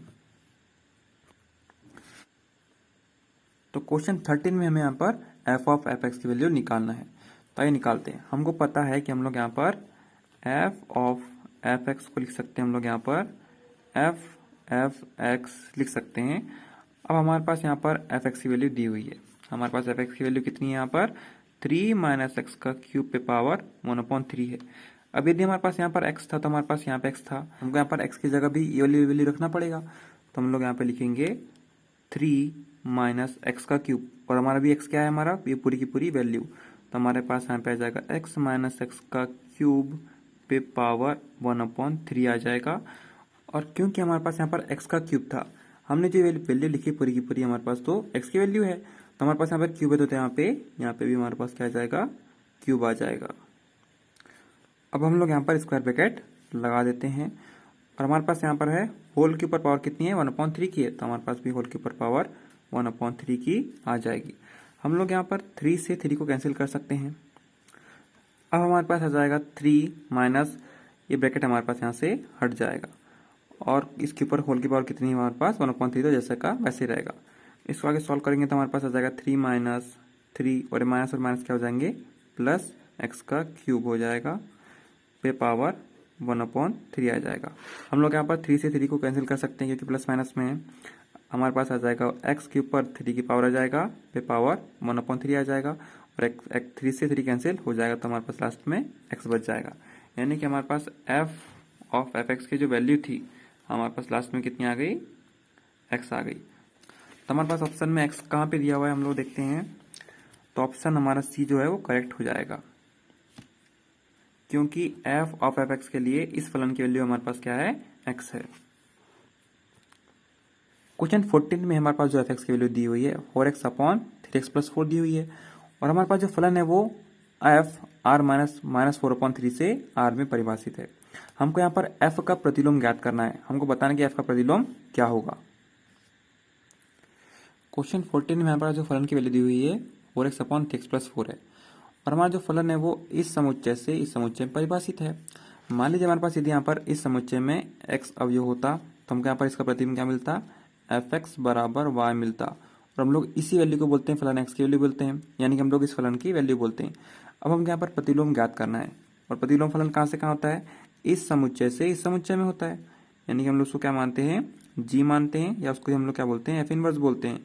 और यदि हमारे पास अवयव यहाँ पर y है तो और हमारे जी फलन का जो प्रांत है वो ये हो जाएगा और परिसर ये हो जाएगा, तो यानी कि हमको इसके प्रत्येक अवयव का जो प्रतिबिंब हमको यहाँ पे मिलेगा। तो हमारे पास यहाँ पे आ जाएगा जी ऑफ वाई आ जाएगा, जैसे यहाँ पर क्या था यहाँ पे एफ एक्स बराबर वाई था ना, तो वैसे यहाँ पर जो फलन है वो जी है, इसलिए हमारे पास क्या आ जाएगा जी ऑफ वाई बराबर यहाँ के जो अवयव है मतलब एक्स आ जाएगा हमारे पास। जैसे यहाँ पर एफ एक्स बराबर वाई आ रहा था, वैसे हमारे पास जो फलन जी है उसकी वैल्यू क्या हो जाएगी जी वाई बराबर एक्स हो जाएगी। यानी कि हम क्वेश्चन 14 में हमको यहाँ पर जी वाई ज्ञात करना है, मतलब प्रतिलोम का मान ज्ञात करना है, और जी वाई का मान ज्ञात करना मतलब एक्स का मान ज्ञात करना। और हमारे पास यहाँ पर एफ एक्स बराबर 4x अपॉन 3x प्लस 4 दिया हुआ है, तो हम लोग इस वैल्यू से ये जो x की वैल्यू निकाल लेते हैं, क्योंकि हमारे पास x की वैल्यू ही कहलाएगी जी वाई यानी प्रतिलोम फलन। तो हमारे पास दिया हुआ ये वैल्यू हम लोग यहाँ पर एफ एक्स की जगह लिख सकते हैं y बराबर क्या हो जाएगा 4x अपॉन 3x प्लस 4 हो जाएगा। इस कंटिन्यूस में कर देते हैं तो हमारे पास क्या आ जाएगा 3xy प्लस 4y बराबर 4x आ जाएगा। हम लोग यहाँ पर ये पूरी की पूरी वैल्यू को इधर ट्रांसफर कर लेते हैं, तो हमारे पास आ जाएगा 4y बराबर 4x माइनस 3xy। 4y की वैल्यू हमारे पास आ जाएगी, x कॉमन निकल जाएगा, दोनों में x है, तो यहाँ पे आ जाएगा 4 माइनस 3y बराबर इंटू x आ जाएगा। तो हम इसको लिख सकते हैं 4y अपॉन 4 माइनस 3y बराबर x आ जाएगा। और हमारे पास x की तो वैल्यू क्या थी जी वाई के बराबर थी ना, तो हम लोग यहाँ पर x की जगह लिख देते हैं जी वाई। तो 4y अपॉन 4 माइनस 3y बराबर जी वाई, यानी कि हमारे पास प्रतिलोम की वैल्यू यानी कि हमारे पास प्रतिलोम फलन की वैल्यू निकल चुकी है। हम लोग देखते हैं वैल्यू किस ऑप्शन में है, और ये जो वैल्यू हमारे पास निकली है वो हमारे पास ऑप्शन बी में है, तो हम लोग इसको टिक कर देंगे।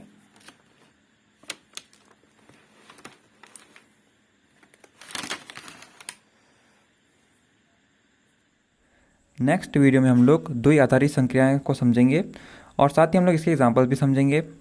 चैनल आपका है तो सपोर्ट करते रहिए इस चैनल को। जय हिंद।